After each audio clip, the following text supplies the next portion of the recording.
Hi, we're here today with Leroy Chiao, former astronaut and CEO of OneOrbit. Thanks for joining us. Oh, pleasure to be here with you. So, what would make some good elevator pitches for OneOrbit's corporate and education programs? Right, so OneOrbit is a company that my co-founder Jamie Sunkel and I started about a year and a half ago. And basically, what we do is we offer training solutions both on the corporate as well as the student side, the educator side, and student side.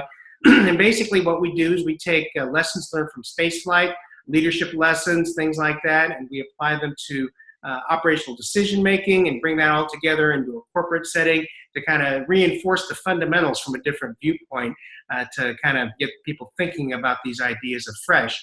We also have follow-on workshops, corporate workshops for these things too. On the education side, that's kind of our passion. Jamie and I both have young children, and so it's kind of an important thing for us. We like to go into schools and talk to kids, and we message them not only about STEM and STEAM, but also about character and the importance of doing the right thing. We talk about a plan on how they can go after their dreams, figure out what they'd like to do, figure out a plan, and then having the courage to go on after it. And so we've got kind of a different twist on going in and talking to kids. We also offer educator workshops. We've done these educator workshops, both STEM workshops, as well as these leadership workshops that we've adapted for administrators and teachers as well. So we kind of put it all together, taking that spaceflight experience, using my experiences, my personal experience in space, and of course the backdrop of just the excitement of space exploration to bring these programs to both the corporate world and the education and student world. Awesome. So, what inspired the creation of OneOrbit? Well, I've been speaking professionally since I left NASA almost 11 years ago. So I've been doing it for quite a while on both the corporate side and then, informally on the education side as well. And so I met Jamie. We were both working together for another organization doing these school programs. We had some ideas, and basically the folks that we had been working with weren't really interested in trying new things. And so I said to Jamie, why don't we go do this ourselves? So we formed OneOrbit, and we kind of brought everything together, and we folded in the corporate piece too. And so now we're just making a go of it here with our own little company, and kind of focusing our message a little bit. And we've gone through and revamped a lot of the things that we do. We're always evolving, trying to make things better. And so we're pretty excited. So, what are some of the ways that OneOrbit translates the experiences of being an astronaut into the corporate environment and educational environment? Sure. So, what I do is I take some of my personal experiences, stories from training for spaceflight or actually being in space, including in-space emergencies and things like that. I talk about the fundamentals of leadership and operational decision-making. We talk about the importance of keeping up with technology and innovation, and the fact that innovation doesn't necessarily mean that you've invented something new or you have to take advantage of some new technology that's come along. It may be just a different way of solving a problem that'll give you the edge. And so we talk about all this stuff in a corporate setting. We talk about the importance of communication and how every leader has to be the most important toolkit or skill set is to be a great communicator. And so we talk about the need to understand your audience, the different cultures, the different makeup of people, different personality types, and how you can harness and read people and kind of adapt your strategies to be most effective. Similarly, on the education side, we go in and we inspire these kids, of course, with the excitement of spaceflight. But as I mentioned earlier, it's all about the character. It's all about teaching them to do the right thing. Think about what the right thing to do is, and stay motivated. Don't be proactive in your life. Don't just kind of let life kind of take you where it takes you, but take it by the horns and figure out what you want to do and figure out a plan to get there. And on the teacher side, we talk about these same leadership principles I talked about for the corporate side, but it's kind of tuned a little bit more for the classroom or for the administrators, for the school education environment. And of course, Jamie having a master's degree on the administrative side of education, as well as a master's degree on the STEM side, and being a certified NASA STEM teacher. So she's very well, very well equipped to put that together, especially on the educator side. So we feel like we've got some great programs, and we're helping to make a difference. Awesome. So what's your reaction to SpaceX's recent announcement that it plans to send 2 private citizens around the moon in 2018? Oh, I think it's fantastic. That's great. The Dragon spacecraft, of course, was designed to be evolvable into a deeper space vessel or spacecraft. And so Elon Musk, of course, plans to one day put Dragon on Mars, right? A version of Dragon, the future version of Dragon. Falcon Heavy, of course, is designed to be part of that architecture. And so going to the moon, to me, makes a lot of sense to kind of test that hardware and get some data, get some experience. And the fact that he's got a couple of folks willing to pay for the expense of putting that mission together and doing it is very exciting. Yeah, I think it's great. Awesome. So, what do you think of SpaceX's plans to send people to Mars, and how those plans compare to NASA's journey to Mars? Right, so that's very interesting because, Elon Musk, of course, very recently talked about his plan to develop a very large spacecraft that can carry, 100 or more people at a time to Mars and colonize Mars. Boy, that's a pretty tall order, but the one thing that we've all seen throughout the recent years is, what, he kind of gets things done that he says he's going to do. He got Falcon flying, he got Dragon flying. He's delivered cargo to the ISS several times now. He's working on the Crew Dragon to send astronauts there. And, he's got his car company going. He's got the Tesla, people were naysayers on all of these things, and he gets them going. He might be a little later than he initially promised, just like Mars and this lunar flight might be a little bit later than he projects. But at the end of the day, he usually gets there. So I wouldn't put anything past him. I'd be very curious to see how the Mars piece evolves. I think that the part of it that has me a little bit scratching my head is I'm trying to figure out the business case, if you will, of sending colonists to Mars. I mean, theoretically, you can go and find water, and you could, have enough power. You could crack that into oxygen, breathable oxygen, have drinking water, and all those kinds of things. And then, maybe there's a way to have food, or, I don't know how long you're going to have to depend on a supply chain from the Earth to bring all your consumables, including oxygen, or, some compounds to make oxygen. But it's still a little bit puzzling to me how that colony is going to be self-sustaining, if you will, without somebody paying for all of this to happen. But I'm like I said, I'm very interested to see how this evolves. Okay. What are your thoughts on using the time on the International Space Station to prepare for long-duration manned deep space missions like the journey to Mars? Oh, sure. Well, ISS, people often think of ISS as a separate thing, but really it's part of the whole exploration architecture. And NASA is looking at it that way. You need the ISS to help us solve some of the biomedical problems that we have seen, okay? And so we need to test these operational countermeasures to figure out how to keep astronauts healthy from the adverse effects of long-duration spaceflight, especially when we're talking about spaceflight that's far away from the Earth, beyond the magnetosphere, which protects us from most of the sun's radiation. So once we get beyond the magnetosphere, astronauts are going to be exposed to higher levels of radiation. You've heard about the ocular issues, the vision changes, that we think is from a fluid shift, the fluid shift that occurs. We've got to figure that out. Also, the ISS serves as a great test bed for other pieces of equipment that we would use for spacecraft, both going to Mars as well as habitats and rovers and things like that on the surface. Things like life support. It turns out building a robust life support system is way more difficult than we thought. We haven't really been able to do it yet. I mean, the life support systems we've been using on ISS break down periodically. They need replacement parts. Sometimes whole units need to be switched out. And so, on the way to Mars, you can carry some spares, but what if all your spares break, And so we've got to really figure out how to make very robust systems before we try to send someone to Mars. Awesome. If you were in charge of NASA's journey to Mars, is there anything you would do differently? Well, you know, right now it's pretty exciting because with the new administration, we've got kind of a direction to go now. You've probably heard of the plans for the Deep Space Gateway, the DSG, and the Deep Space Transport, the DST.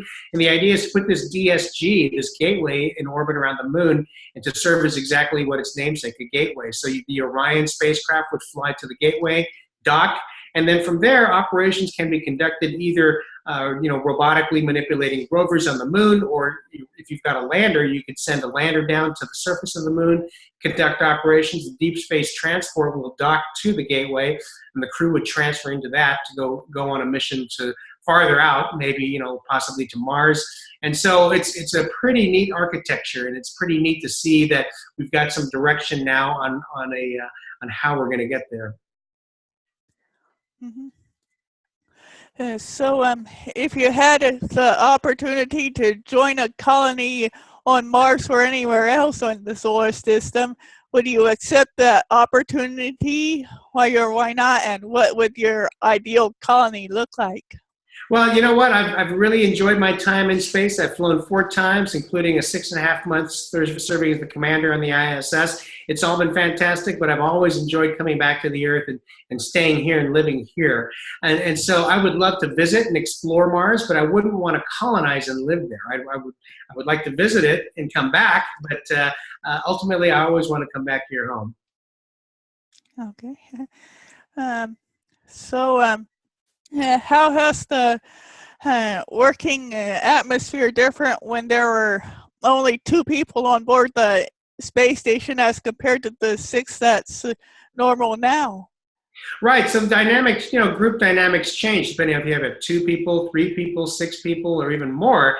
And so, with 2 people, it's a certain dynamic with Salajan and me. He, of course, was a cosmonaut, a Russian cosmonaut. So he spent most of his days in the Russian segment working with the Russian mission control. I spent most of my days in the American segment working with Houston. And so we'd come together at meal times, and everything worked great. We got along very well. We trained together for a long time. We knew each other very well, so it was not a problem at all.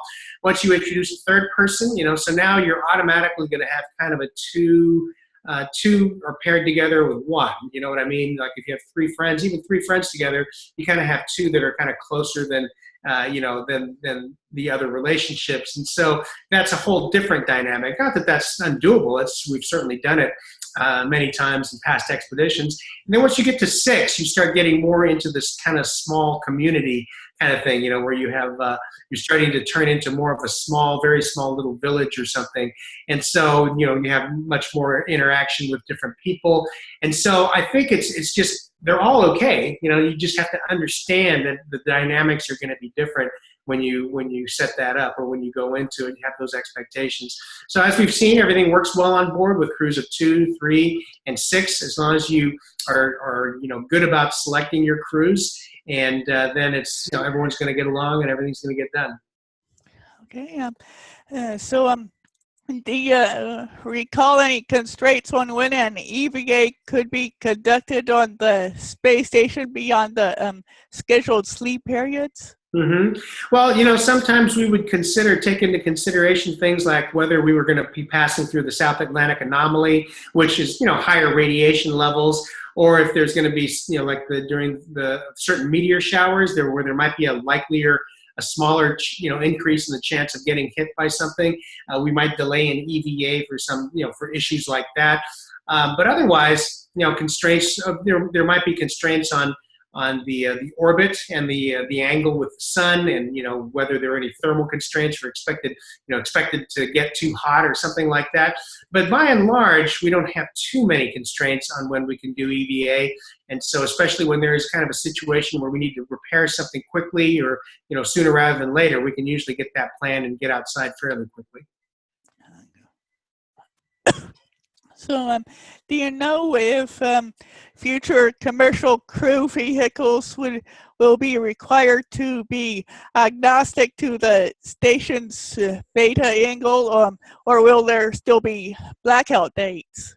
Well, I think there's still going to be some blackout dates. I mean, some beta angles are pretty severe on the thermal conditions, and so in order to design a spacecraft to be agnostic to all beta angles, that would be I mean, not impossible, but it would just be, add to a lot to the weight and the expense, and then, then your lift capability has to be more to get it into orbit. And so I would expect, I'm not real familiar with the requirements, but I would be surprised if there weren't still some beta angle constraints on the current vehicles being designed and built. Or some. So what do you see as some of the biggest misconceptions surrounding astronauts, NASA, and the aerospace community? Well, I think some of the biggest misconceptions that lay people have, is they think that astronauts are treated like rock stars, right? And we're not. In fact, we're very much not treated like rock stars. We're part of the whole team, just like everyone else. Of course, we're in a very visible position on the team, and we get to go do the really cool stuff of flying up there. But as far as any advantages, that might be had, they're certainly not given to astronauts. There's certainly nothing like that. No special perks per se at NASA, especially. Do you ever get any emails or from haters or pseudoscience types, and how do you normally respond to that? Oh yeah, I do. When I write op-ed pieces, which I frequently do for CNN.com and other outlets, sometimes Space.com and Discovery. So in the comments section, or sometimes people will contact me directly through my website and send me hate mail. And I just kind of laugh about it because it's pretty funny. Very recently, I did an op-ed and talking about the possibility of life elsewhere in the universe, intelligent life, and I got a piece of hate mail through my website that called NASA a bunch of liars, and that I'm part of the conspiracy, and called me all sorts of names, and it was just kind of humorous. I mean, I saved it just to laugh about it, but I don't respond to them. In another case, I wrote about one of the exoplanets that was found recently that looks like it, might be in that Goldilocks zone, to maybe have liquid water on the surface and could possibly be somewhere that might have some life. And, I talked about one of the differences is that it doesn't, local vertical, local horizontal reference frame, it doesn't rotate on its axis, just like our moon. We always see the same face of our moon as it orbits the Earth. And I got this hate comment from a science teacher of all people, saying that I was wrong, and how could I be so stupid that of course it rotates on its axis even if it faces the same way. I said, well, yes, in an inertial reference frame you're correct, but I'm talking about local vertical, local horizontal frame, and it doesn't. And so I would expect a science teacher to understand reference frame. I didn't put that part in there, but it's just funny to get these haters that come after you. I mean, this is now like a version of cyberbullying, which I didn't have growing up. We didn't have social media, but it shows you what kids are up against these days. Young people on social media. You can see how it'd be pretty devastating to a young person that really may not have that much confidence yet. So it kind of illustrates that nobody's immune, not even astronauts. Of course. So I understand you've released a limited edition English version of OneOrbit, the book. Right, yeah. What would an elevator pitch for this book sound like? Right, so actually I've got it right here. I can show this to you. This is the author's limited edition of OneOrbit. It's got me in the back and on the front here. And in it, I've got a lot of pictures that I shot from space. Most of these pictures, by and large, all of them, except for a few, were shot by me while I was on the space station or on the space shuttle missions. And so what I do is I picked out my favorite pictures, or some of my favorites, and I go through and I have comments on it, on each picture. I talk about what was shot and how it made me feel at the time, what I was thinking, and what thoughts and feelings it evoked. And then it kind of goes through some of my life as well. There's some writings in there about how I became an astronaut. I have some pictures of my family at the end, my parents, and talks about kind of growing up and what things were like.